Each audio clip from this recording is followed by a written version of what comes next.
In the grand tapestry of Sri Lanka's history, woven with myths, legends, and the echoes of a glorious past, one name stands as a beacon of tragedy, love, betrayal, and resilience: Queen Kuweni. Long before the mighty kingdoms of Anuradhapura and Polonnaruwa, before the chronicles of grandeur and conquest, the island of Lanka was home to an ancient tribe known as the Yakas. They were a proud and mystical people, guardians of the land's secrets and whispers of the wind. And among them was Kuweni, a princess, a sorceress, a woman of wisdom and power. It is said that destiny carried a stranger to these shores, a prince from the distant land of India, exiled from his father's kingdom. This was Vijaya, the legendary prince of the lion race, whose arrival in Lanka would change the course of history forever. When Vijaya and his followers reached the island, they were weary, lost, and desperate. It was Kuweni who, from her hidden citadel in Lanka's dense forests, saw their plight and, moved by fate, chose to intervene.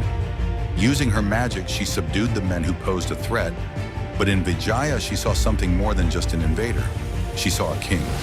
Kuweni defied her people and chose love over lineage, treachery over tradition.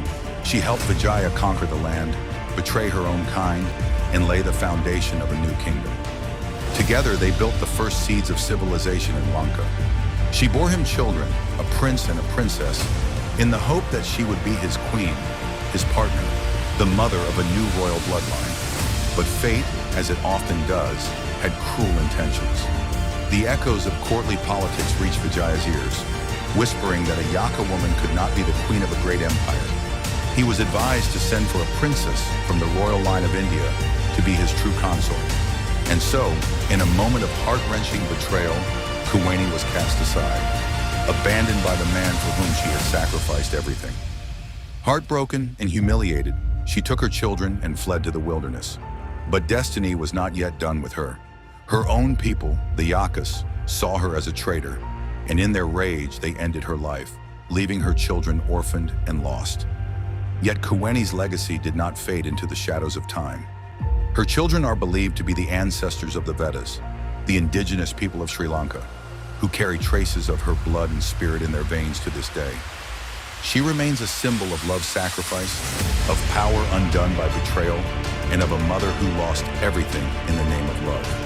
Her story reminds us that history is not just about conquest and kings. It is also about those who are forgotten, the women who shaped nations but were cast aside by them. Kuweni, the first queen of Lanka, was not just a mythical sorceress. She was a woman who loved too deeply, gave too much, and was repaid with sorrow. So let us remember her not as a footnote in the legend of Vijaya, but as a queen in her own right, a woman whose tears became the first rain upon the soil of a new kingdom. May her story be told for generations to come.